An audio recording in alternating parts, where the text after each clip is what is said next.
שמי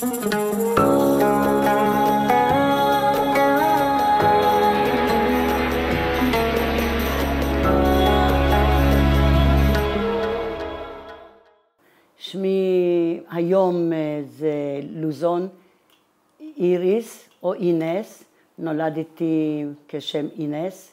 פה בארץ שינו לי, בבית ספר שינו לי את השם לאיריס, ושם המשפחה שלי הקודם היה ארביב, וכשהתחתנתי ללוזון, נולדתי בטריפולי שבלוב, ב-11 למרץ 1936. ונולדת לשני הורייך, מה היו השמות שלהם? נולדתי למשפחת ארביב, שהאימא שלי שמה היה אמיליה, ואבא שלי ויטוריו. במה הם עסקו? אבי עסק בתפירה, הוא היה חייט לבגדים, לחליפות לגברים, וגם לנשים, וגם מעילים. הוא היה מעצב וגם מלמד. היה לו בערך בין 15 ל-20 תלמידים שלימד אותם גזירה ותפירת חליפות של גברים. ואמא? אמא הייתה עקרת בית והייתה רוקמת, בעיקר מפות ומפיות וכל מיני דברים לקלה. וגם הייתה מוכרת אותם? זה לא למכירה, היא הייתה עושה את זה נכון עם תשלום, אבל אלה שהיו מבקשים ממנה. ואחים, אחיות, כמה הייתם במשפחה? בעד מלחמת העולם השנייה היינו 4 ילדים, ואחד נפטרה בתקופת המלחמה מדלקת ריאות, הייתה בת שנה, ולאחר המלחמה נולדו עוד ילדים, ועלינו ארצה 9 ילדים, כולל ההורים היינו 11. ואיפה את בעצם? ופה בישראל נולד עוד ילד. מה אתה אומר? ואיפה את בעצם ממוקמת בתוך הסדר? אני השנייה במשפחה. היום אני הכי מבוגרת. אחותי הגדולה נפטרה מדום לב לפני 22 שנים, 23. 25 שנים אני חושבת.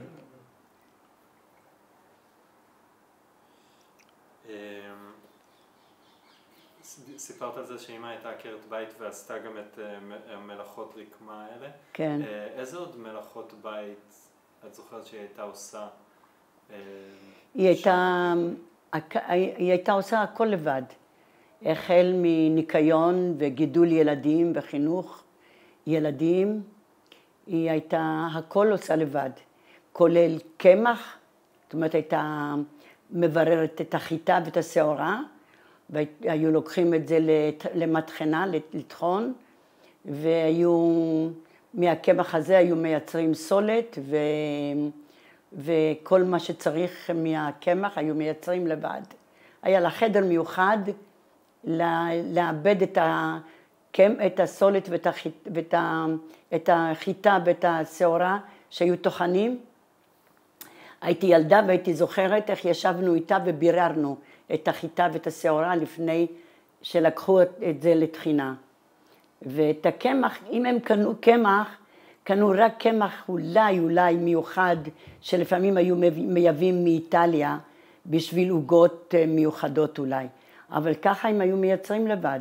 גם קפה, היא הייתה קולה לבד בבית, הייתה לה מכונה שהייתה קולה קפה, והיינו טוחנים לבד את הקפה בבית. תבלינים, היינו מבררים לבד, והיינו טוחנים לבד את התבלינים, על פירוק בתוך מכתשים. היינו יושבים ועוזרים לאמא, לקטוש את כל דבר היינו הכל עושים לבד. אטריות הייתה מייצרת לבד. כל האטריות האיטלקיות היפות שקונים היום מוכנות, היינו אז מייצרים לבד, אם זה ארוכים, אם זה פטוצ'יני, ואם זה מינסטרונה, ואם זה מינסטרינה, היתירות הקטנות, העדינות ביותר למרק, הכל היינו מייצרים לבד. זה היה לחם, יום היא הייתה עושה בצק ללחם, והיינו הולכים למאפייה, לא היה לנו תנור בבית, לא היה לנו תנור בבית. היה לנו קיריים שהם היו על פחמים, היו ממש קיריים במטבח, אני זוכרת אותה כמו היום, שהיו להם ממש שביל כזה מתחת לשיש, כזה מין שביל כזה, שבתוכו מכניסים את הגחלים שהכינו אותם בחוץ בחצר, והיא הייתה מביאה אותם על איזשהו פח, אני זוכרת, מכניסה את זה, ועל זה על הקיריים הייתה שמה את הסיר. עד שהגיע הפרימוס, אחר כך זה השתנה לפרימוס, ואז בישלו על פרימוסים. בחדרה, במחסן, יש לי עד היום פרימוס קטן ופרימוס גדול, שקניתי אז בזמנו, אחרי מלחמת כיפור, מכרו בשוק בחדרה, פרימוסים שהביאו מלבנון. מלבנון, כן. מקונטרה הביאו. וקניתי אז פרימוס קטן ופרימוס גדול. כי זכרתי בבית של אמא, שבישלנו על פרימוסים. ומה לא עשינו לבד? המון. אמא הייתה תופרת לנו גם שמלות, לנו הייתה תופרת לבד. רק לחגים הייתה לוקחת לנו לתופרת סלונית, בשביל לתפור לנו בגדים לחגים. זה היה ראש השנה ופסח, קיבלנו בגדים חדשים.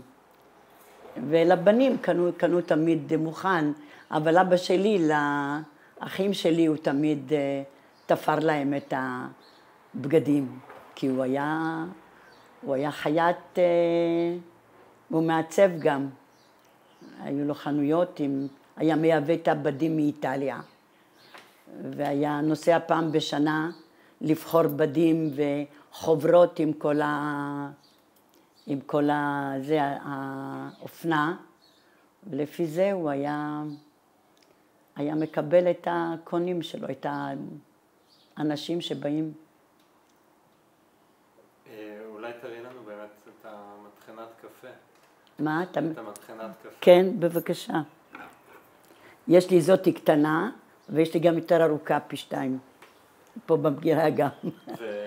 מכל מאמא שלי. הכל כלים שהם הביאו איתם. זה, כן, דברים קטנים. לא יכלו להביא, הבית סגרו אותו ככה, כי לא מכרו אפילו את הבית. זה עלינו בחופזה, מה שנקרא, כי היה מצב כבר מאוד קשה בלוב. אז אני רוצה שאפשר להחזיר. כן. ואני רוצה באמת שנתקדם לאט לאט בסיפור, סיפרת על החיים ועל איך הייתם עושים הכל לבד, ואבא ואמא עסקו במלאכות שלהם, ואת בעצם כילדה איפה למדת? אני למדתי בבית ספר איטלקי, שהיו בתי ספר ככה איטלקים, שהיו מנוהלים על ידי מנהלים איטלקים ומורות איטלקיות, והיה בית ספר גם יהודי שלמדו עברית. הבית ספר היהודי קראו לו סקוולה פייטרו ורי. היא הייתה מנוהלת על ידי מנהלת שלמעשה מוצאה מפולין, אבל היא הייתה איטלקייה, וקראו לה לסיניורה פולקו, ואני למדתי, אני ואחותי הגדולה, למדנו בבית ספר איטלקי, שהוא מנוהל על ידי דוקטור מרטינלי היה, שמו מרטינלי, וכל המורים שלנו היו איטלקים מאיטליה. בבית ספר למדתי עד כיתה ז', מה אתה אומר? בבית ספר היו גם יהודים וגם... גם יהודים וגם איטלקים. ליד הבית ספר שלנו היה בית ספר מוסלמי גם, בית ספר ענק של מוסלמים. לא למדנו מוסלמים ויהודים ונוצרים, לא למדו ביחד. אנחנו למדנו יחד עם נוצרים, אבל למוסלמים היה בית ספר נפרד. ובבית ספר היהודי את לא למדת? בית ספר היהודי, לא למדתי. למדה אחותי ואחי. אבא שלי רצה מאוד שגם אנחנו נלך לשם, אבל משום מה, אני לא יודעת למה, אותנו הוא הכניס, אני ואחותי, אני אגיד לך, יש סיבה גם, אבל לא חשוב, תכף אני אספר לך. אנחנו למדנו, ואחותי, הקטנה ממני בשנה, שהיא גרה היום בפרדס חנה, היא למדה בבית ספר העברי יחד עם אחי שגר היום בתל אביב.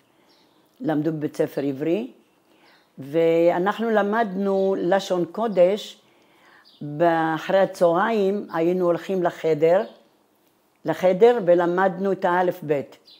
אלף בית מפי רב בבית כנסת, וקראו לזה לשון קודש, על מנת שנדע לקרוא בתנ"ך, שנדע לקרוא את התפילות, שנדע לקרוא את שמע ישראל, כי זה היה לנו, כל היהודים, או רובם בכל אופן, עד כמה שאני יודעת, היינו דתיים מאוד, מאוד מסורתיים, מאוד מאמינים, מאוד, מה שנקרא, מאמינים בקדוש ברוך הוא ובכל מה שקשור ליהדות. אז ככה שהיינו צריכים לדעת לפחות לקרוא את התפילה של הבוקר, מודה אני לפניך, מלך חי וקיים, כל הדברים האלה, היינו צריכים כל בוקר לשים את היד על המזוזה, מאז שהייתי קטנה הייתי צריכה לעשות את זה, ולפני שינה הייתי חייבת להגיד שמע ישראל. אז רצו שגם נלמד איך לקרוא את זה. אז אבא שלי לקח אותנו לחדר, שלח אותנו לחדר, והיינו לומדים שם את האלף בית. אחותי ואחי כשבאנו לישראל כבר דיברו עברית, ועזרו לאבא שלי ללכת לקורדניה בחיפה, בכדי לשחרר את כמה דברים שהבאנו, כי הם ידעו עברית, אפילו שהם היו קטנים ממני, אבל אני לא ידעתי מילה עברית. אני חשבתי באיטלקית בשביל להגיד איזושהי מילה בעברית. אחרת לא, היה לי מאוד קשה, מאוד קשה. ובבית איזה שפות דיברו? דיברו ערבית בעיקר, גרנו ליד מוסלמים וגם ליד איטלקים. היה בניין איפה שגרנו בו היה מעורב, גם נוצרים, גם מוסלמים, גם יהודים. גרנו בבניין כולנו ביחד, ודיברנו ערבית, דיברנו איטלקית, ועברית כמעט ולא, אבל שרנו בעברית. הייתי בעליית הנוער, ושרנו שירים, למדנו שירים בעברית. למדנו כחול ים המים, למדנו אל גינת גוז, למדנו על כתף הר פורח, כפרי זה הקטן, למרחקים שולח, פרדס שדה וגן, למדנו כמה שירים, או למדנו אורה, היינו רוקדים אורה, אז כל זה היה בעליית הנוער, כי מאוד רצו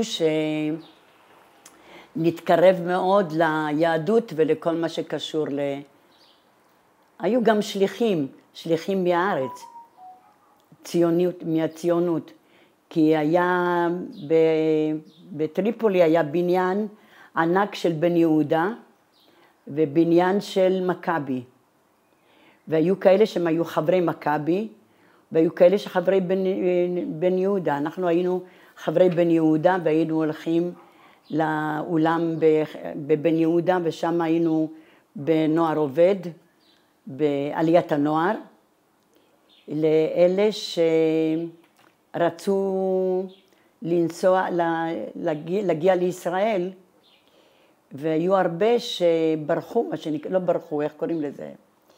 עלו בחשאיות? כן, הלכו בחשאיות, נסו. איך קוראים לזה, נו?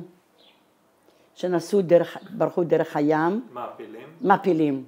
היו מלא מעפילים, גם הילדים שלמדו אצל אבא שלי, הבחורים, גם הם עלו לארץ מעפילים. שניים אפילו, אחד נפל בכיבוש שדרות, ואחד נפל במלחמת כיפור. אבל זה בשדרות היה ממש בקום המדינה. הוא נפל ב-47, 46, הוא היה מעפיל. והשני, שגם מעפיל, אחד קראו לו יצחק, אחד קראו, זקינו, היו קוראים לו זקינו, ואחד קראו לו קלמנטה, קלימו. קלמנטה גם נפל פה באחד המלחמות. כן, היו מעפילים, היינו, כל החבר'ה האלה שהיינו יחד איתם בעליית הנוער, היינו בערב ללא ירח, בלילות ללא ירח, היינו מחכים, הולכים איתם לנמל, ומחכים שיגיעו אסירות, והאסירה הייתה לוקחת אותם למרכז, לעומק הים, ומשם היו מחכים להם כנראה כלי שייט אחרים, והיו לוקחים אותם למרסיי, ממרסיי לפירנצה, בפירנצה הם היו בהכשרה של חודש או פחות, ואז היו מעלים אותם לישראל. ובעצם אתם הייתם מלווים אותם לנמל? היינו מלווים אותם לנמל. ברכבים? איזה רכבים? הכל ברגל. לא היו מי יודע מה רכבים. כל הרכב היה, זה בדרך כלל קרקרות. קרקרות עם סוס אחד או עם שני סוסים, תלוי מי אתה ומה אתה היית מוכן לשלם. רק והלכנו ברגל, כל הלכנו ברגל. המרחקים לא היו כאלה עצומים. וזה תמיד צלח או שהיו מקרים שתפסו לכם? לא תמיד צלח הבריחה הזאת ולמעפילות. היו כאלה שכבר כמעט היו בסירה וגילו שיש מוסלמים שראו אומה, אז מיד ברחנו כולנו כמו טיל מהמקום והיו עוזבים אפילו את הסירה והיינו בורחים כולנו משם. כי בכדי לא לגלות שלא ירגו אותם בלב ים. כן. מה היה קורה אם היו תופסים מישהו מכם שפעיל בעיר?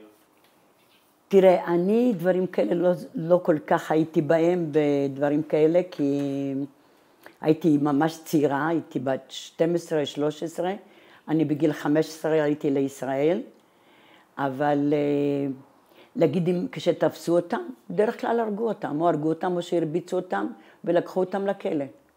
בדרך כלל זה ככה היה נגמר. אבל מאוד פחדו. היו לנו חבר'ה שבאו מישראל, למשל, כל השירים למדנו מליאור יני. היה ליאור יני שבא אלינו לטריפולי, ולימד אותנו את השירים. והיה גם אנשי ציונות כמו דובדבני ויצחק רפאל ודוקטור ורדי, והיה משה שרת, שהיה משה שרתוק, קראו לו אז משה שרתוק.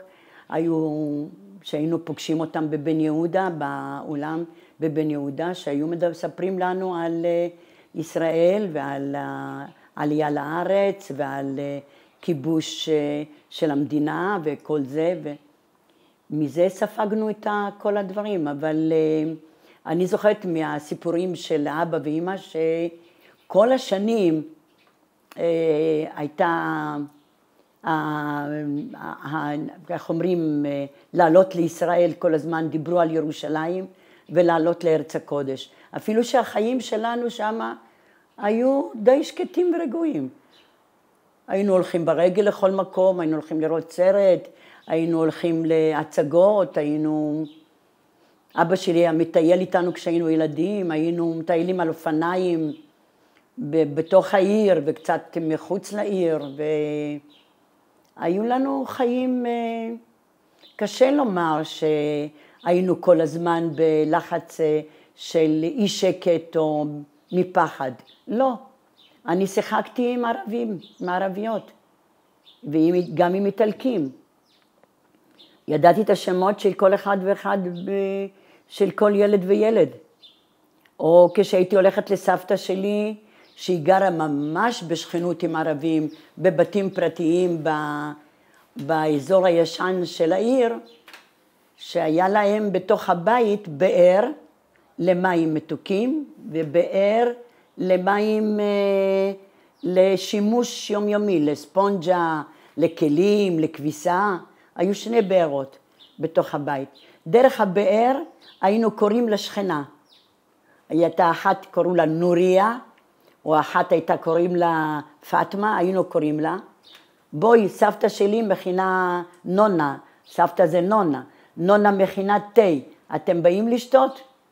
והם באים, היו אומרים לנו, זה היה כאילו מן הטלפון שלנו, דרך הבאר, והם היו באים ויושבים איתנו ושותים איתנו תה ובוטנים כלואים ותירס כלוי על האש.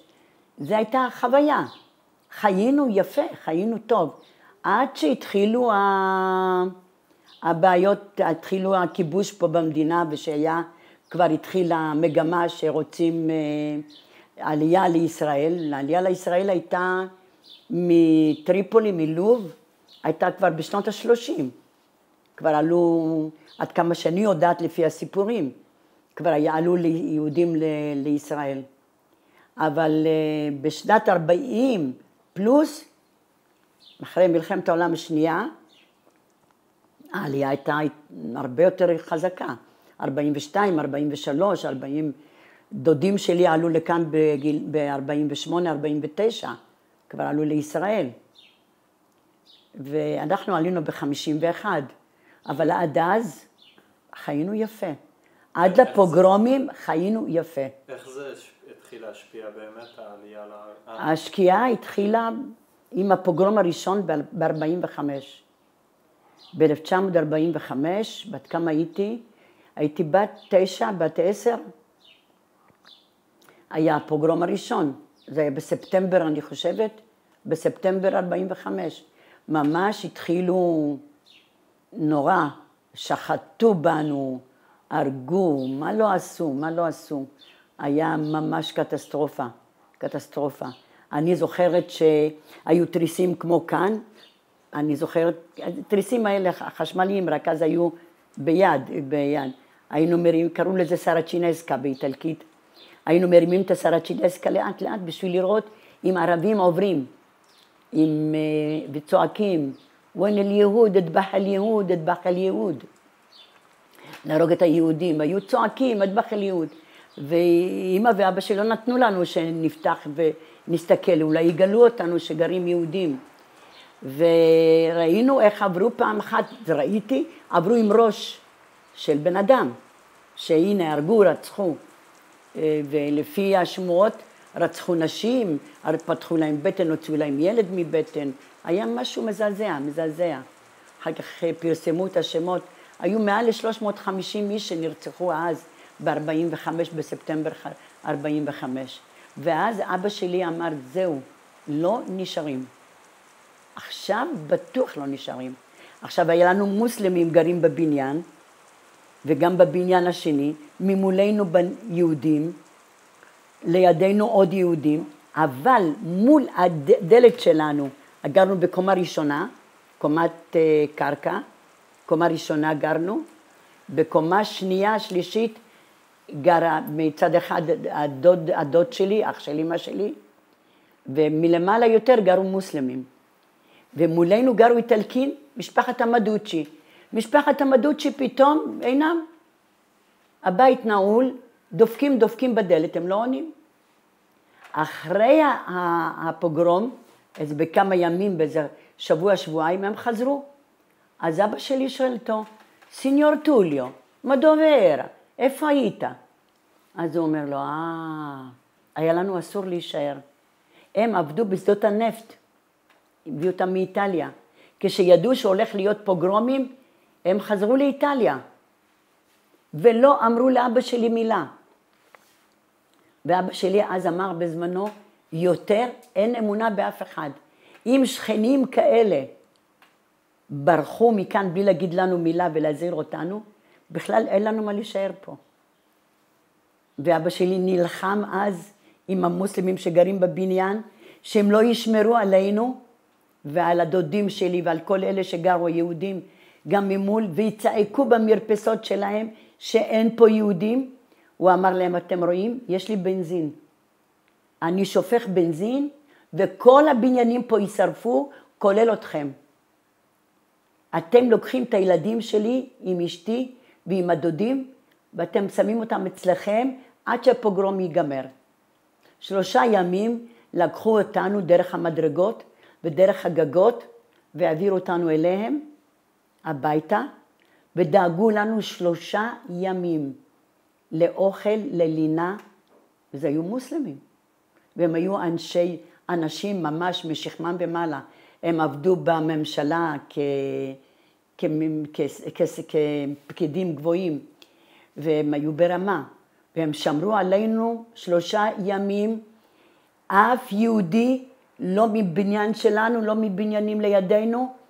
הייתה משפחת ברכה שהיום גרה באשקלון, במקרה פגשתי פה אחד הקרובי משפחה שלהם. זה פשוט דברים שלא יסופר. וסיפרתי לה, והיא אמרה לי שהיא תדבר איתם, ואכן זה הם. שאבא שלי עשה הכל, שכל היהודים שמה, אם ייפגעו, יקרא להם משהו, כל הבניינים יישרפו, כולל המוסלמים וכולל כל מה שהיה. וככה המוסלמים שמרו עלינו. אבא שלי בחנות שלו גם היו לו מלא חברים מוסלמים, שהיה תופר להם והיו באים אליו, אלה שלבשו חליפות ולא הבגדים האוריינטליים שלהם. היה הפוגרום הזה, אחר כך היה עוד פוגרום. הפוגרום השני היה ב-48, אבל אנחנו כבר לא היינו בעיר, עברנו לרובע היהודי לגור. הרובע היהודי היה יותר מוגן, כי שם מוסלמים פחדו להיכנס ברובע היהודי. הרובע היהודי היה גם רובע שהיה מגודר ממש, וגרו בו, ושם רוב בתי הכנסת היו ברובע היהודי, ומשם עברנו לרובע היהודי, למה? כי אבא שלי החליט זהו, לא נשארים. ועברנו לרובע היהודי, ונשארנו ברובע היהודי עד שעלינו לישראל ב-51. אני רוצה רגע להתעכב על מה שסיפרת על הפוגרום הקודם. כן. שהשכנים שמרו עליכם, אבל את אומרת שזה קרה בגלל שאבא שלך איים עליהם. איים. זה לא היה מרצונם הטוב. לא. אנחנו פחדנו שכולנו נלך. למה? כי עברו יהודים ואמרו, אדבח אל יהוד, אדבח אל יהוד.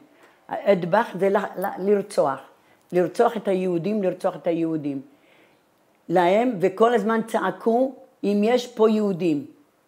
ואבא שלי בא אליהם ואמר להם, דעו לכם, שאם פה מישהו ירצח, לי יש פה בנזין בבית. ולמה הוא קנה בנזין? הוא שמע בבית הכנסת, אמרו, יש התעוררות גדולה מאוד, בגלל שבארץ יש תכונה להקמת מדינת ישראל, ויש הרבה מה שקורה באום ובכל מקום, וסיפרו על מה שקורה באנגליה עם חיים ויצמן שהולך, אז הוא נתן לצ'רצ'יל את הניטרוגליצרין, בזמנו עזר לו במלחמת העולם השנייה, ואמר לו שאני אתן לך משהו אתם זוכרים את הסיפורים האלה? מה? חלק. שהוא עזר, כן, שחיים ויצמן עזר לצ'רצ'יל עם הניטרוגליצרין נגד הגרמנים, משהו לייצר. וכתמורה הזכיר לו חיים ויצמן בזמנו, לאומות ובכלל שאנחנו מגיע לנו מדינה, אחרי כל מה שעשו לנו באירופה וכל מה שקורה בכלל. ואז כל זה מדברים, מספרים, אנשים שומעים. ובלוב אמרו בבתי כנסת, ככה אבא שלי מספר, שאמרו חבר'ה, התסיסה הולכת וגדלה. תיזהרו מאוד, הולך להיות כנראה משהו, המוסלמים מתחילים לצאת, להרוג ולרצוח. תעשו הכל שיהיה לכם הגנה בתוך הבית. או תעזבו את הבתים ותעברו לאזור של היהודים, לגטו היהודי, לשכונה היהודית. ושכונה יהודית היא יותר ליד הים, קרוב לנמל, לים. ואבא שלי לא רצה לעזוב את הבית. אז הוא החליט, משום מה, היה לו כנראה היגיון לזה, או שהיה לו. צץ לו רעיון, או שלעוד כמה יהודים צץ הרעיון. קנו גלונים של בנזין. בנזין ממש, היה בבית בנזין. והוא יראה להם, לשכנים, את הבנזין הוא יראה להם. ואמרו לו, אדון ויטוריו, בוא תעלה אתה, אנחנו נשמור. אמר להם, לא, אני פה. אני מפה לא זז. רק אני אראה שמישהו כאן דופק ויודע שיש פה יהודים, כי הבתים היו, בכניסה לבניין, היה פורטונה. הפורטונה היה דלת ענקית מעץ, שהיא נסגרת על ידי מפתחות ענקיים, ואז אתה נכנס, עולה מדרגות, ואז אתה נכנס למדרגות שעולים למעלה, ולשתי הדירות למטה. אז הוא אומר, אם מישהו, או שאני אשמע, שדופקים על הפורטונה של הבניין, אז אני שופך בנזין, ואני מעלה את הכל באש. והם נלחמו, אנחנו היינו למעלה איתם, שמענו הם צעקו וצרחו, גם אנשים, גם הילדים, שאין יהודים ברחוב הזה, אין יהודים ברחוב הזה. וככה ניצלנו, וככה ניצלנו. אחר כך היו גם פוגרומים ב-48, עוד פעם. אני אומרת לך, כשקרה מה שקרה, עכשיו אני בכיתי, אני לא יכולתי לישון לילות. המטוסים שעברו בלילה, אני שמעתי את מלחמת העולם השנייה. איך המטוסים עברו במלחמת העולם השנייה, אני הייתי זה היה ב-41, הייתי בת 5.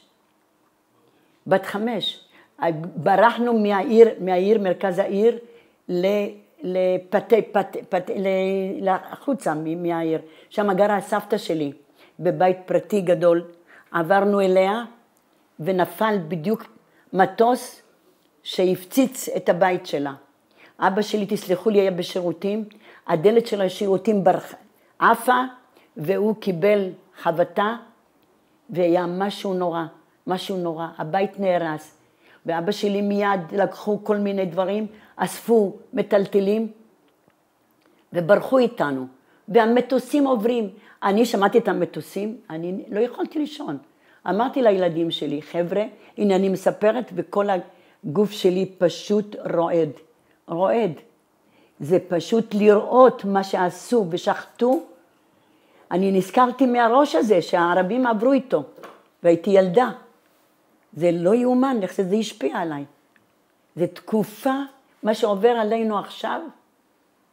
אנחנו המבוגרים, אני בטוחה לא רק אני, גמורים.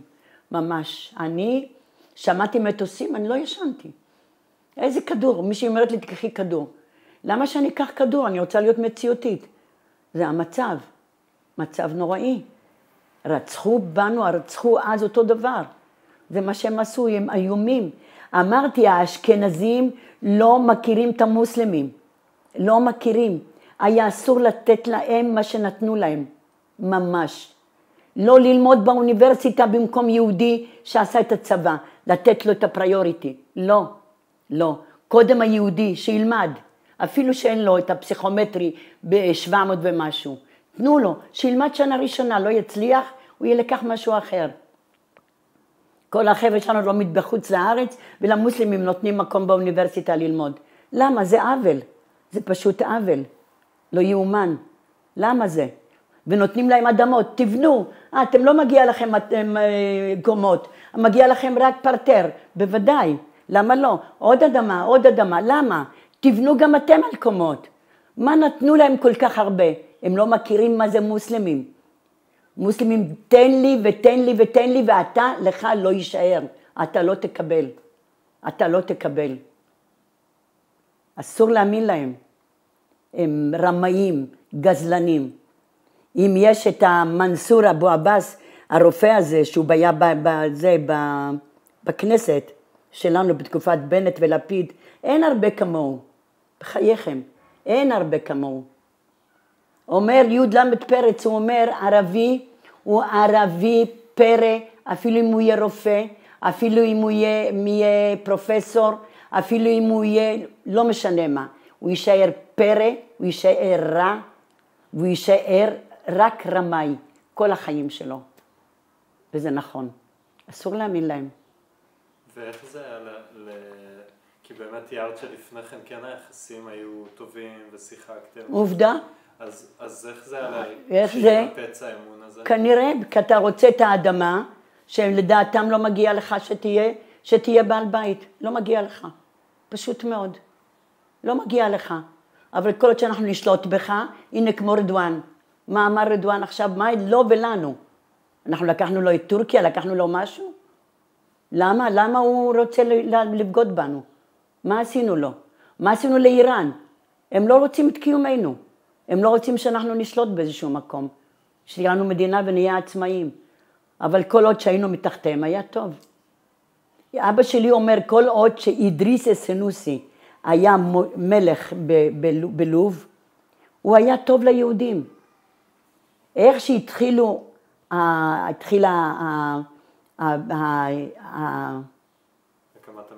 הקמת המדינה, זה מיד אחרי מלחמת העולם השנייה. התחילו כבר הרחשים האלה, והם לא מטומטמים. הם גם היו בכל מיני מקומות בעולם, והם יודעים המוסלמים. אז התחיל המצב להתערער בטריפולי. עובדה מאות של שנים, לפי מחקרים שעשה יצחק בן צבי, הנשיא שלנו שהיה, הוא עשה חקר על היהדות צפון אפריקה. אני קראתי קצת בבית התפוצות בזמנו, שיהדות צפון אפריקה קיימת כמעט מבית ראשון. מבית ראשון שהגלו הפניקים כבר אז, יהודים מבית ראשון הוגלו לכל מיני מקומות, וביניהם חלק זה יהודים שיושבים בטריפולי. זה מאות ואלפים של שנים. אלה שנמצאים ליד טוניס, בתוך המערות האלה, שיש להם בית כנסת מאוד מפורסם בעולם, ששם עד היום זה בית כנסת שעולים אליו מלא מטוניס ומצרפת. איך קוראים לבית הכנסת הזה? איך קוראים לבית הכנסת הזה, אמיר? בטוניס, ליד טוניס, בתוך... ג'רבה. ג'רבה. האי ג'רבה, ושם, חצי אי, הוא בגיאוגרפיה והיסטוריה, אפשר לסמוך על הכל, הוא גם זוכר הכל. שם יהודים כהנים, כל הכהנים שם, כולם כהנים. וגם כן זה קראתי, אחרי כל המחקרים שנעשו, שאלה יהודים שכנראה מבית ראשון, כשנחרב בית ראשון, הכהנים הוגלו, כן, או גלו לשם, או הוגלו, או מי יודע איך הגיעו. כולם כהנים. אומרים שבטריפולי לא היו כהנים. היו לוקחים כהן מג'רבה בחגים, או שני כהנים שיברכו את העם. היו מביאים אותם מג'רבה לטריפולי בשביל זה, לברך. היינו אנשים מאוד מסורתיים, או דתיים גם כן אפשר להגיד, כי את החגים אצלנו הרגשנו אותם חודש או חודשיים לפני החג. חג אצלנו מתבטא היה גם בהכנות לקראת החג, גם בבגדים, אם זה ראש השנה, בגדים חדשים לכולם. אם זה חג שבועות, היינו מכינים בצקים למיניהם ועוגיות למיניהם, שמסמלים את החג. מה היה חג שבועות? חג מתן תורה. אז איך חג מתן תורה?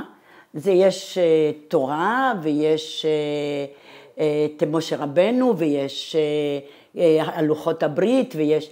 היינו, אמא שלי הייתה עושה בצק והיינו מייצרים מהבצק כל מיני דמויות. היינו מייצרים את לוחות הברית מהבצק, היינו מייצרים את הסולם שמשה רבנו עלה עליו להר סיני בשביל לכתוב את לוחות הברית. היינו מה שנקרא נתנו לנו המחשה לכל הדברים האלה. וגם היו לוקחים אותנו לבית הכנסת לשמוע את כל התפילות של לפני החג. תמיד ליווינו, אנחנו היינו הבנות בבית הראשונות, והיינו מלווים את אבא שלי, תמיד לקח אותנו לבית הכנסת איתו, גם בשבת וגם בחגים, עד שבאו הבנים, החג זה באו הבנים. ובפסח הבית היה על גלגלים מה שנקרא, ניקיון וסדר, ואם זה אורז, אכלנו בעיקר אורז, היינו יושבים בחדר נקי, מיוחד בשביל פסח, שם כל מה שקנו היה בחדר הזה, מבחינת מזון ולקראת פסח, הכל היה שם. והיינו יושבים ומבררים את האורז 7 פעמים, את התבלינים 7 פעמים, אם חס וחלילה יש בזה איזשהו לכלוך או משהו. והיינו טוחנים וקודשים הכל לבד בבית לקראת החג, והיה הכל נקי לקראת פסח. ואם זה פורים, מה חביבי, זה משהו, המסכות והתלבושות וזה גם כן, חודש, חודש וחצי לפני זה. ומבחינת כשרות, לא היה דברי חלב בתוך הבית.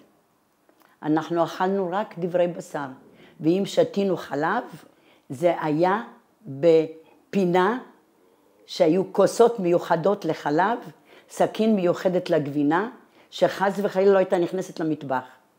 זה לא היה נכנס למטבח, שלא יהיה ערבוב של חלב ובשר. ושתינו כל יום חלב, כי האיטלקים מאוד עמדו על זה שילד בריא עם עצמות בריאות, הוא צריך דבברי לטה, הוא נתצה די לטה למתינה, הוא נתצה די לטה לסרה. הוא היה חייב, כוס בבוקר וכוס בערב של חלב, זה חייבים.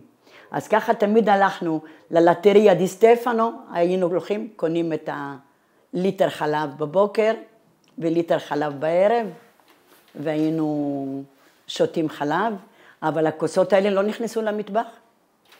היה לנו בחצר, בקורטילה של הבית, היה שם ברזייה והכל, שם שטפנו את הכוסות, ושם היה הסכין וזה, של הגבינה, כי אבא שלי מאוד אהב לאכול גבינות, ואז את הגבינה המיוחדת, שרק שם חתכנו אותה ואכלנו ממנה, אבל אמא שלי לא טעמה את זה בכלל.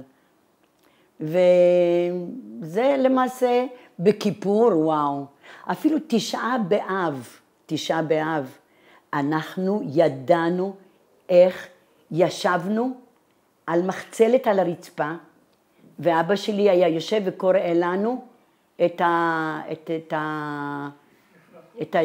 פרשת איכה. והיינו בוכים. אמא שלי הייתה בוכה, ואנחנו היינו בוכים איתה, על פרשת איכה. לא רצו שאנחנו לא נבוא ביום שבת לבית ספר. עכשיו אנחנו היינו בית דתי, יהודים דתיים, ואבא שלי לא הרשה לנו. היינו חייבים, אם לא, אם ימחקו אותנו מבית ספר. עד שבסוף סגן מנהל בית הספר, הוא היה יהודי ודתי, וקראו לו יוסף מימון. אני פגשתי אותו פה בארץ, בבאר שבע. כשבאנו לארץ ולמדתי בבאר שבע, אז פגשתי אותו, הוא היה סגן ראש עיריית באר שבע. ראש עיריית באר שבע היה מר טוביהו, ויוסף מימון היה סגן שלו. והוא הכיר את אבא ואת אמא שלי. ופגשנו אותו. הוא היה סגן מנהל בית הספר בטריפולי, סגנו של מרטינלי.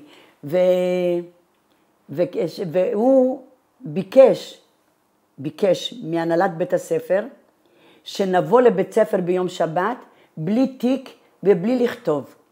רק נשב ונקשיב. והגיעו למסקנה שאנחנו נבוא רק להקשיב. והיינו הרבה תלמידים יהודים. היינו בנים ובנות, יהודים שלמדנו יחד עם הנוצרים. באנו ולא כתבנו. והייתה תקופה שבאמת לא הלכנו אפילו ביום, הם רצו שגם ביום כיפור נבוא. לא הלכנו, הפסקנו ללכת. אבא שלי רצה אז להעביר אותנו לבית ספר היהודי, אבל בית ספר היהודי לא יכלו לקבל אותנו, כי בגלל מקום, וגם בגלל מקום, וגם בגלל שכל המצב כבר לא היה מתאים כנראה, אני לא יודעת, הוא לא יכל להעביר אותנו לבית ספר היהודי, ונשארנו בכיתה ז', כבר עלינו לארץ. אז רגע, אבל לפני זה אני רוצה לחזור למה שסיפרת קודם, שברחתם מהבית של סבתא בגלל ההפצצות. כן. אז איך זה המשיך משם? ההמשך... לאן ברחתם? וואו, היה המשך מאוד מאוד קשה. אבא שלי אז ואמא שלי והדודה והכל, אספו מטלטלים, בתוך סדינים אני זוכרת, או סדינים היו, או משהו, חבילות, היו כזה מין חבילות שקשרו, ונתתי יד לאבא שלי, אני זוכרת איך שאני רצה עם אבא שלי, כי הייתה לי אחות יותר קטנה, הוא שם אותה על הכתף, ואמא שלי החזיקה את התינוקת שהייתה לה, ורצנו, כי למה? כי הפצצות נזרקות, וסירנות מכל צד, ואנשים בורחים, יוצאים מהבתים ובורחים, ותפסו, היו עגלות, כאלה פלטפורמות כאלה מעץ, עם סוסים קדימה, שמו אותנו על הפלטפורמה הזאת, עם כל המטלטלים, עלינו עליה, ולקחו אותנו מחוץ לעיר, לגמרי לשדות. בשדות היה מקום שקוראים לו פורנאז', והיה מקום שקוראים לו זוויה, אני זוכרת, ולקחו אותנו, והיינו מתחת לעצים, בכפרים, ביערות. ככה היינו, כמה ימים, עד שבימים אחר כך מצאו אצל מוסלמים אורוות של גמלים או סוסים, אני לא יודעת, שמו לנו חציר, וההורים שלי לקחו כל מיני מטלטלים, שמו על החציר, ככה נשארנו. ימים ולילות היינו ברחובות ביערות. חלינו, אחותי הקטנה חלתה בדלקת ריאות ונפטרה, וכשהיינו מעל לשנתיים, נדדנו ממקום למקום. הייתם כקהילה? מה? זזתם כקהילה בזמן הזה, או רק המשפחה? הרבה משפחות, הרבה. לא רק אנחנו היינו. מלא יהודים. מלא יהודים שברחו ממקום למקום. היו גם מוסלמים שברחו ממקום למקום, כי ההפצצות לא ידעו אם זה בית של יהודי או בית של מוסלמי. לא ידעו. ממש. וכשעברתם ממקום למקום, נשארתם עם גם משפחות, אותן משפחות כקהילה? נשארנו עם הרבה, לא כקהילה, לא. אני לא זוכרת בדיוק, הייתי בת 6, בת 7 אחר כך, כי בגיל רק 7.5 אולי, אז אבא שלי חזרנו לעיר, כי הכל נהרס, גם החנויות שלו וגם הבית וגם הבית של סבתא שלי וגם הבית של הדודים שלי, לא היו בתים מלא שנהרסו על ידי הפצצות, כי מי שהפציצו זה היו האנגלים והצרפתים. האנגלים והצרפתים הפציצו נגד מוסוליני, שהוא בגד בהם. ואחר כך, אחרי כנראה שנה או שנה וחצי או משהו כזה, שנדדנו ממקום למקום, מכפר לכפר, ואני זוכרת דבר אחד, כשהייתי ממש הייתי ילדה קטנה, אני זוכרת שחליתי מאוד, ועם דלקת בעיניים, אוזניים, הייתי מאוד חולה, עם העיניים בקושי גם ראיתי, והייתה לי הרבה מוגלה, הפרשות שירדו לי מהעיניים. אז אני זוכרת שאמרו לי, אמא שלי, תחפשי ערבייה, כי שם היו רק ערביות, ערבייה מניקת תינוקת, שרק נולדה, בת חודשיים או 3, זה אמא שלי סיפרה לי, למה לקחו אותי לערבייה. אמרתי לה, אני זוכרת שלקחת אותי לערבייה, ואני זוכרת ששמו לי חלב בעיניים. היא אומרת, כן, הייתה צריכה להתיז לי חלב מהציצי שלה לתוך העיניים, שאמרו להם אז שלדלקת כזאת בעיניים, היה טוב להתיז את החלב של אם מנקבה, שתוכל לרכך לי קצת את ההפרשות האלה. אמרתי לה, וזה עזר? היא כבר לא זוכרת גם, כי בינתיים אבא שלי חיפש בית, הוא חיפש לפחות צריף, הוא חיפש משהו לגור בו, כי היו לו ילדים, ודודה שלי הייתה גם כן עם 2 ילדים, היינו משפחה, וסבתא שלי הייתה, וחיפשו איפה לגור, ומצאו על איזושהי גבעה, שקראו לזה קולינה ורדה, ששם היו בתים בבנייה, ויכלו להכניס אנשים לגור. וגרנו בקולינה ורדה, עברנו לקולינה ורדה, לדירות, דירות שהיה בחצר, החצר היו עוד דירות לבנייה, מאחורי הבניין הזה, הבית הזה, היו בתים פרטיים, ושם גרנו לפחות שנה או שנה וחצי, משהו כזה, ואז אבא שלי רכש זוג אופניים, והיה לוקח אותנו לעיר, לאט לאט כנראה נרגעו גם הרוחות, לקח אותנו לעיר לטפל בנו, באוזניים ובעיניים, ולאט לאט אני חושבת שאחר כך חזרנו לעיר, ולא קיבלו אותנו לבית ספר, כי הייתי כבר אחרי כיתה א', כבר לא קיבלו אותנו לכיתה א', לא אותי ולא אחותי, ואחותי יותר גדולה ממני בשנה. למה לא קיבלו אתכם? למה? כי כבר עברנו את הגיל של בית ספר של כיתה א'. כלומר, הבית ספר נגמר? הכיתה א' לא יכולנו להיכנס, אני הייתי כנראה בת 7 או בת 7.5, ואחותי הייתה בת 8 או 8.5. ואז אבא שלי הכניס אותנו למנזר פרנציסקני. מנזר פרנציסקנים היו נזירות בחום, שמתלבשות בחום, כל הליבוש שלהם בחום, על מנת, ולא רק אנחנו, היו עוד כמה בנות יהודיות בתוך המנזר, בכדי ללמוד קצת א' ב' את האלפבטה באיטלקית, וגם על אף הכל שאבא שלי, כשהיינו בקולינה ורדה, הוא קצת לימד אותנו, ישב איתנו ללמד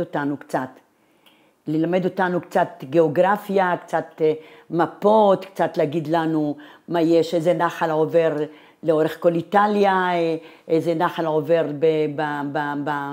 באנדים, מה יש, איזה הרים יש, ידענו שמות כאלה, איפה הרים הכי גבוהים בעולם, כל מיני דברים כאלה היה מלמד אותנו, קצת, וקצת א' ב' גם, אבל הוא רצה במנזר שנלמד יותר דברים, שמה שהוא לימד אותנו זה היה כלום. אז היינו באים למנזר, היו מחייבים אותנו בבוקר לשבת על הברכיים, ולשבת מול התמונה של ישו על הקיר, ולהתפלל לישו.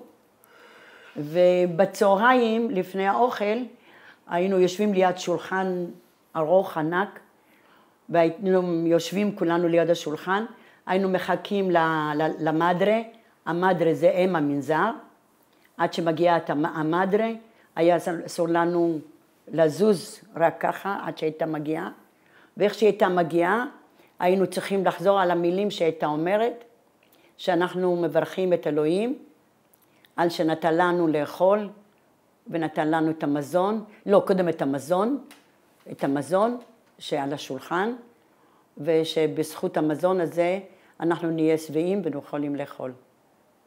ושנוכל לאכול ולהיות שבעים. אז היינו ככה יושבים, ויום אחד אבא שלי לקח אותנו בבוקר לקיאזה, למונסטרו, קראו לזה למונסטרו, והוא אמר למדרה, הוא אמר לה, מה io posso entrare con lei? היא אמרה לו, per favore, אני יכול להיכנס איתם? הוא אמר לו, בבקשה. posso assistere? היא אמרה לו, כן, אני יכול גם להיות נוכח? היא אומרת לו, כן, למה לא? con piacere, signor Vittorio.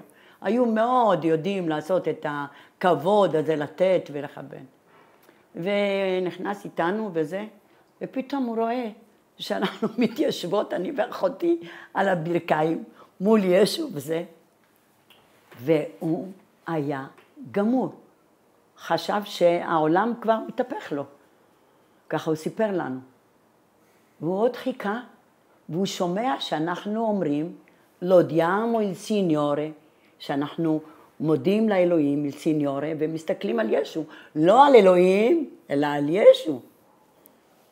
למה זה הפתיע אותו? כי הרי הוא ידע שמדובר במנזר נוצרי. במנזר נוצרי. אז למה זה הפתיע אותו? זה לא היה מנזר, זה היה מונסטרו. המונסטרו הוא יותר בית לנשים האלה, הפרנציסקנים, הנשים האלה, הנזירות.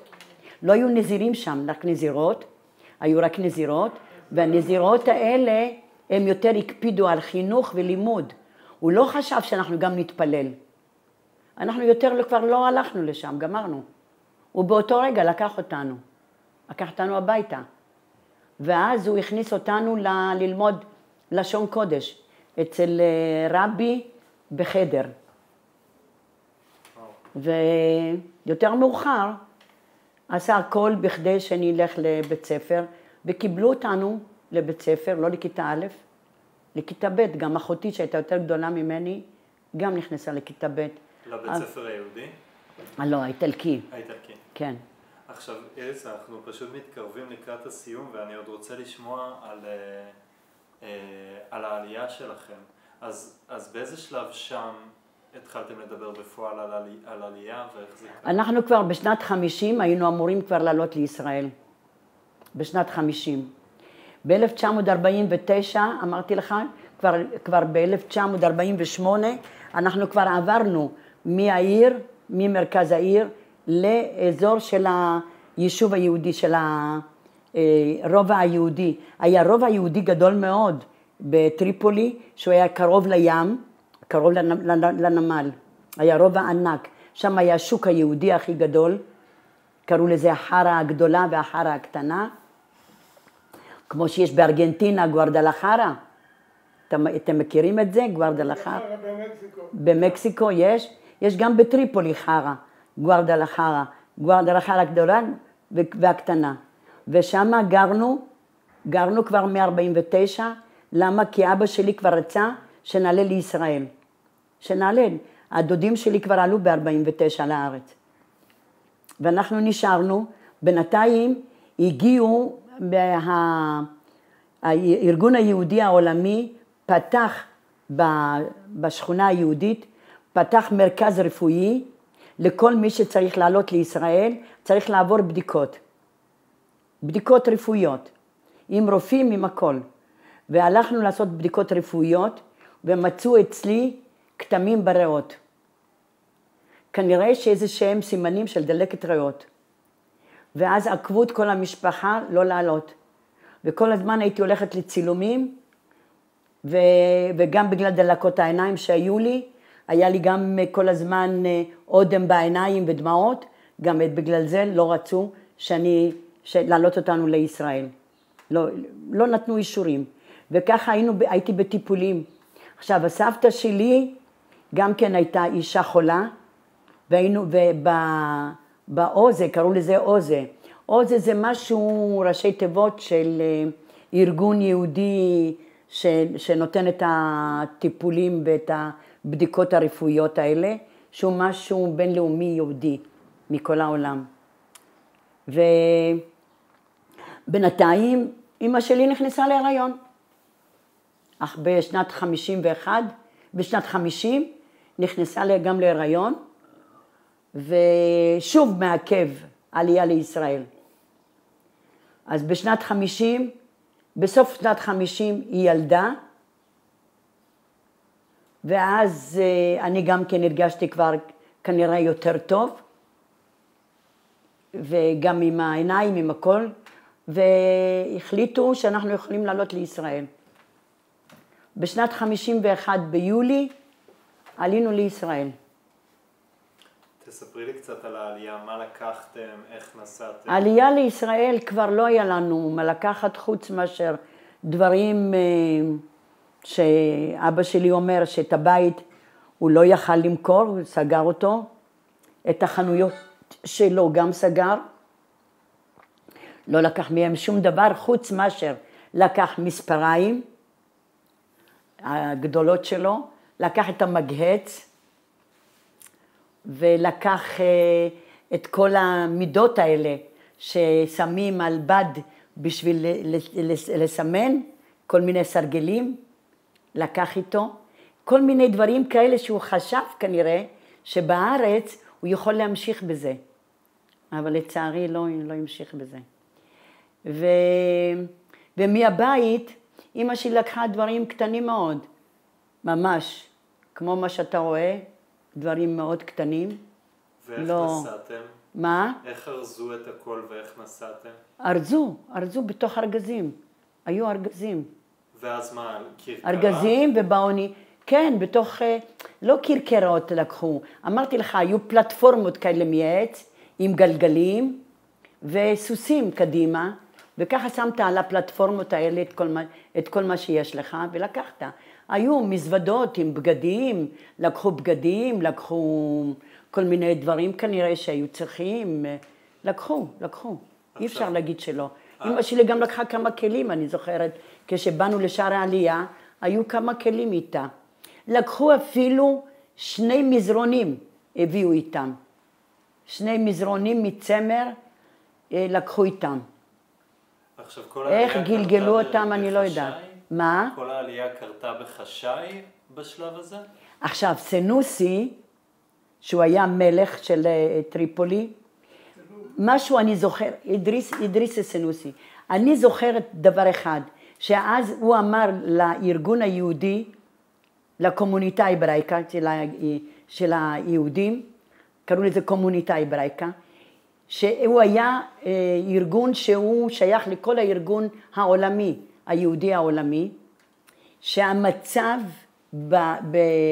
בלוב ובכלל במזרח התיכון הולך ונעשה יותר גרוע, בגלל ארץ ישראל והלוחמה פה בארץ וכל מה שקורה כאן. חייבים לעשות הכל, אחרת היהודים לא יוכלו לצאת ויהרגו אותם. תצאו כמה שאפשר מהר. אני לא יודעת איך, לקחו מה שיש, לא היו לנו לא תעודות עלייה, לא רק רשימה מאוד פשוטה, לא, איך קוראים לזה, כרטיסים שאתה קונה בשביל לעלות לישראל, או עם השם שלך, עלו בערימות, מה שנקרא שמות של משפחות שרשומות אצל הארגון היהודי, ולפי זה עלינו לישראל. אנחנו וכל האנשים שהכרנו שם, והמון אנשים שידענו, והיינו משפחות ענקיות. עלינו באונייה גלילה, וכאן לארץ עכשיו אם אני רוצה איזושהי תעודה שאיתה עליתי לישראל, אין, יש רק רישום על דף של כל האב המשפחה עם הילדים והכל, זה הכל מה שיש. ויש לנו את הליברטו די פמיליה, ליברטו די פמיליה זה שבתוך במשרד הפנים בטריפולי, יש לך ספרון קטן, שהוא שם מאגד בתוכו כל ילד שנולד, עם התאריך לידה שלו, שם האבא שלו, שם אמא שלו, השם שלו, וחותמת של העירייה ושל ראש העיר של טריפולי, שאנחנו נולדנו באיזה תאריך, מה השם שלנו, הכל. אפילו האחותי שנפטרה, אסתר, בתקופת המלחמה, שהיא נפטרה, כשהמלחמה הסתיימה, ואבא שלי חזר לטריפולי, גם לקבור אותה הוא לא יכל, כשהיא נפטרה שם, היו צריכים בצורה מאוד רמאית להעביר אותה לבית קברות ולקבור אותה, בתוך ארגזים של ירקות של איזשהו ערבי, שהיה מביא ירקות לאיזשהו מקום, שמו אותה באחד הארגזים, ולקחו וקברו אותה בבית קברות יהודי. ורק כשבאנו אחרי המלחמה, אז כתוב בליברטו, הליברטו יש לנו אותו עד היום, הליברטו די פמיליה, רשום שם שהיא נפטרה ובאיזה תאריך. כן. וואו, זה סיפור מטורף. כן, עברנו המון עברנו. עברנו טוב, באמת, הייתה תקופה שלפני קום המדינה ולפני כל רחשי קום המדינה, שהיה טוב והיה נחמד והיה בסדר. היינו מזכירים אופניים והיינו עושים טיולים עם אופניים לאורך ולרוחב העיר, שהעיר הייתה ענקית, גדולה מאוד, מאוד גדולה, לאזורים בעיר מאוד יפים, שידענו עליהם רק כשהיינו נוסעים עם אופניים, ממקום למקום. ידענו, היינו הולכים להצגות, היינו הולכים לסרטים, היינו יושבים בבתי קפה, את אבא שלי תמיד הייתה מוצא בבית קפה, משחק או רמי, או שהיינו מוצאים אותו בביליארד או משהו כזה. הייתה תקופה יפה, עד שהתחילה העניין של עלייה לישראל. כל הרחשים של להקים מדינה. וזה בדיוק, אני אומרת לכם, בתקופה הזאת, ומוסוליני, מה שעשה לנו ומלחמת העולם השנייה, אני חושבת שזה זרזע עוד יותר. הייחוד של מוסוליני עם היטלר, וכל מה שהיה, ההתעוררות של האנטי הזאת ושל הנגד ושל הכחישו לנו שאנחנו שייכים ולא רצו אותנו, עובדה. תספרי לי בכמה מילים על הקליטה בארץ. הקליטה בארץ הייתה מאוד קשה.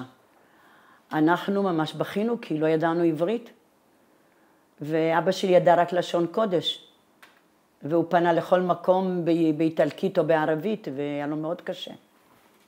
אמא שלי ישבה ובכתה נורא בשער העלייה, איך שירדנו מהאונייה זרקו עלינו את ה-DDT, אבל לא משנה, גם טומי לפיד כתב בספר שלו שגם עליו זרקו DDT, ככה שזה היה משהו כנראה מאוד כללי. ובשערי העלייה באנו למקום של אי שביעה גבוהה מאוד, חם נורא היה יולי, חודש יולי, 11 ליולי אני זוכרת, 1951, אי שביעה גבוהה, אין כלום, הביאו לנו אוהלים, צריכים לפתוח אותם, את האוהלים, לפתוח אותם, לאסוף את כל האי שביעה. אמא שלי ישבה, צעקה לאבא שלי, אני לא נשארת פה. אני לא נשארת פה. עזבתי בית, עזבתי זה, עזבתי חיים. אני לא נשארת פה. אבא שלי אומר לה, חכי, בואי נראה, אני לא אשאיר אותך פה. עכשיו, יש לה קרובים משפחה שבמקום לבוא לארץ הם נסעו לאיטליה. עד היום הם באיטליה. ובגנואה. לא רצתה להישאר בצרפת. היא לא רצתה, רק רצתה לעזוב. ובכתה וצרחה נורא. לא משנה, לאט לאט עזרו לאבא שלי להקים את האוהל, אבל איך אפשר להיכנס להסביעה הזאת? הקרבים, ראיתי הקרבים פעם ראשונה בחיים שלי אז.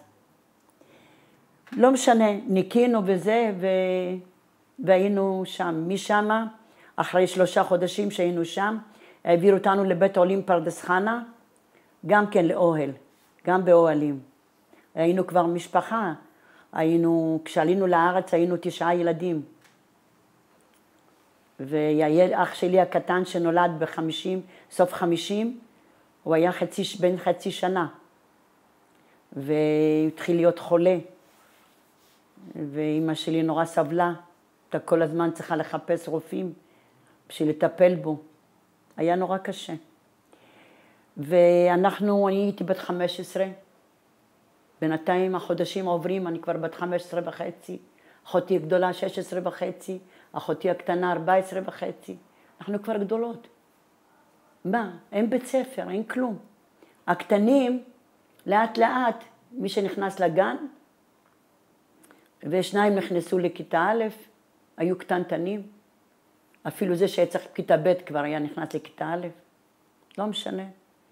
ואנחנו, אבא שלי אומר, מה אני אעשה איתם? גדולים. אמרו לו, קח אותם, יש פרדסים פה, שילכלו לכתוב בפרדסים. מה הוא אומר? אני הבאתי אותם מבית ספר. אני פחדתי עליהם מהמוסלמים, שיהרגו אותנו, שיקחו אותם בתור בנות, ייקחו את הבנות שלי. אני אכניס אותם בפרדס לעבוד. אז קח אותם לעשות ספונג'ה, יש שרוצים פה בפרדס חנה, היו פרדס חנה, המושבה, היו אנשים, היקים של פעם, כולם גרים שם בבתים וזה, הנה אנחנו נסדר לכם, הם יעשו ספונג'ה, ירוויחו כסף. ואבא שלי התרתח. אמר להם, תשמעו, אני רציתי בטריפולי לשרוף בניינים. אני פה אשרוף לכם את כל הסוכנות. כל זה באיטלקית. הם לא הבינו אותו. לא הבינו אותו. היה איזשהו תימני, אחר כך עם הזמן הבנתי שהוא תימני, יהודי שידע ערבית. הוא תימני וידע ערבית. יעקב ונה. בא לאבא שלי, הוא אומר לו, תשמע חביבי, אני אחכה ערבי בטלק.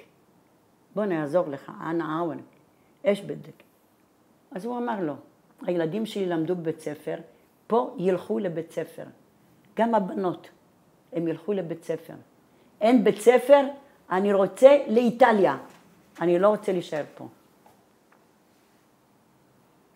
וככה התחילו להתגלגל העניינים ולהתרכך הדברים. ואבא שלי אמר להם, כמו ששרפתי, רציתי לשרוף, אני אשרוף לכם פה את הכל. אין, וגם אני אשרוף את עצמי. אם אתם לא תיתנו לבנות שלי ללמוד, לילדים שלי. אז הכניסו אתכם לבית ספר? מה זה הכניסו אותנו? מיד, אותי שלחו לבאר שבע,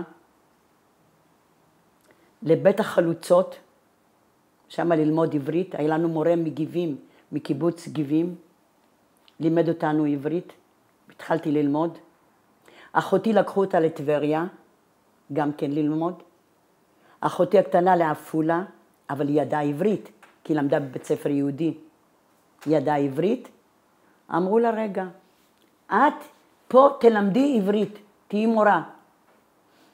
מה תהיי מורה? היא הייתה בת 14 וחצי, 14. עשו ממנה מורה, היא התחילה ללמד. כמו שאתה רואה אותי, היינו גדולות. אני נמכתי ב-15 סנטימטר. אתה יודע איזה גובה הייתי, בגלל עמוד השדרה. היינו גדולות. ולא חשבו שאנחנו בגילאים כאלה צעירים. אבל היה לנו ליברטו די פמיליה, הכל היה כתוב.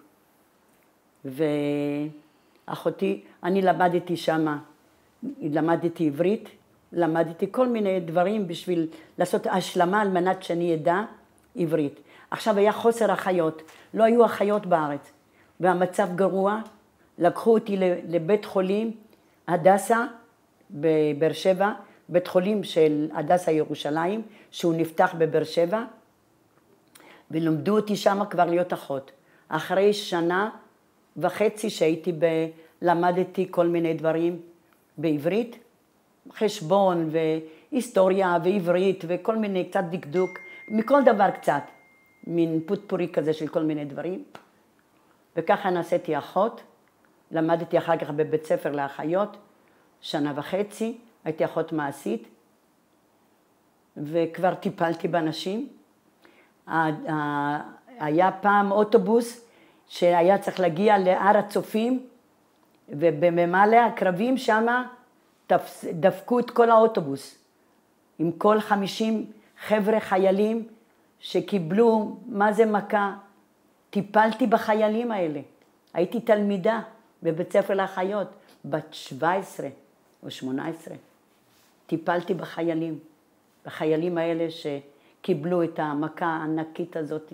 אני לא אשכח את זה בחיים. ונעשיתי אחות.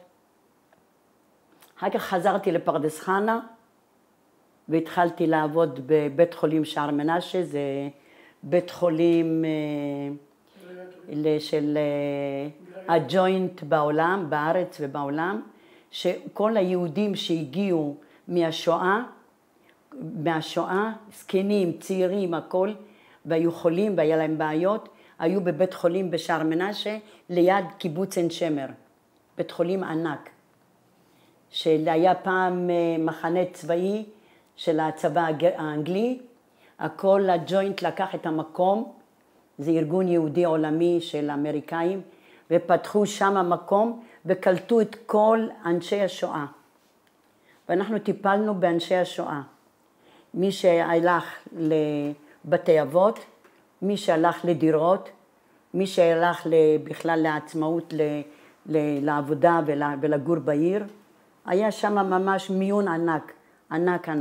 היום הבית חולים הזה הוא בית חולים פסיכיאטרי ענק. אחד הפסיכיאטרים הגדולים בארץ, הבית חולים הזה, שער מנשה. ומשם, כשהבית חולים, אחר כך התחתנתי, הכרתי את בעלי והתחתנתי, ולמדתי, גמרתי בגרויות בגיל מבוגר, והלכתי ללמוד אחות מוסמכת, אחר כך למדתי קרדיולוגית, והפכתי להיות אחות לקרדיולוגיה, ניהלתי מרפאה של 7 רופאים. איריס, אנחנו ממש צריכים כבר לסיים. וככה יצאתי לפנסיה. מדהים, והנה אנחנו. אני כן רוצה לשאול אותך שאלה אחרונה לסיום. והשאלה היא להסתכל על כל הסיפור המדהים שלך אחורה.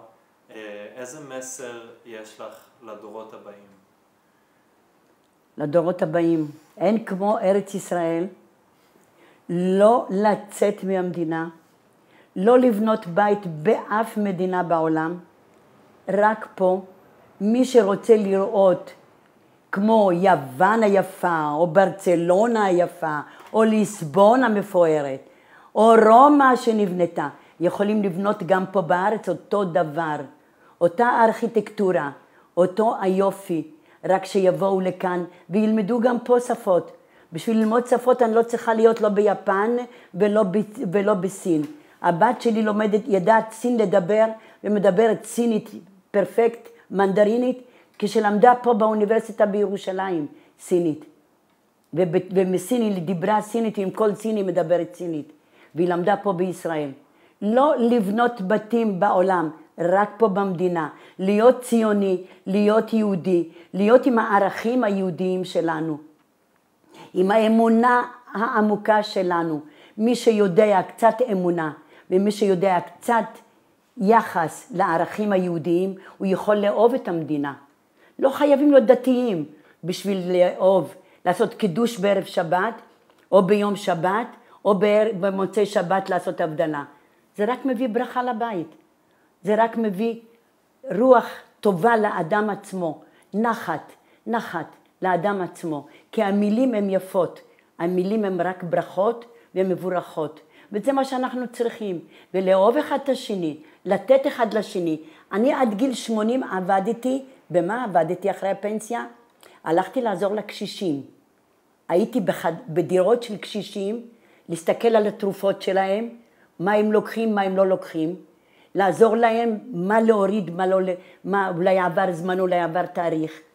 הלכתי למדתי מטפלות של הקשישים, הכל בהתנדבות עשיתי, לא לקחתי אגורה, כי רציתי לעזור, לא רציתי להישאר בבית. בעלי חלה באלצהיימר, היה לו מטפל בבית, אני הלכתי לעזור לקשישים, ללמד מטפלות. אבל רק ישראל. את הבן שלי החזרתי מאמריקה אחרי 2 אמרתי לו, חמוד, אתה לא תישאר באמריקה ולא בלוס אנג'לס. אתה בישראל, אתה תבנה בית פה בישראל. החברים שלך לא רוצים לחזור, שלא יחזרו. אתה תחזור. אני פה ואתה פה. אל תאמין באף מדינה בעולם שיאהבו אותך. לא. במדינה יאהבו אותך ואתה תאהב. והוא חזר לארץ. והוא היום סבא לתינוקת. ואני סבתא לנינה. וזה כיף. כל הילדים שלי פה. כל האחים שלי פה. אנחנו 11 ילדים היינו. היום אנחנו פחות. 2 אינם. ואנחנו, תאמין לי, אין כמו מדינת ישראל. אין כמו האיגוד והליכוד שלנו. והאהבה אחד את השני. לעזור, לתת. אני כל הזמן אומרים לי, סבתא תאכלי. אמרתי, קודם חצי אתה, חצי אני. אני סוציאליסטית. מה ששלי הוא גם שלך. לא מה ששלך הוא שלי, אנחנו נתחלק. אבל מה ששלי תמיד יהיה גם שלך.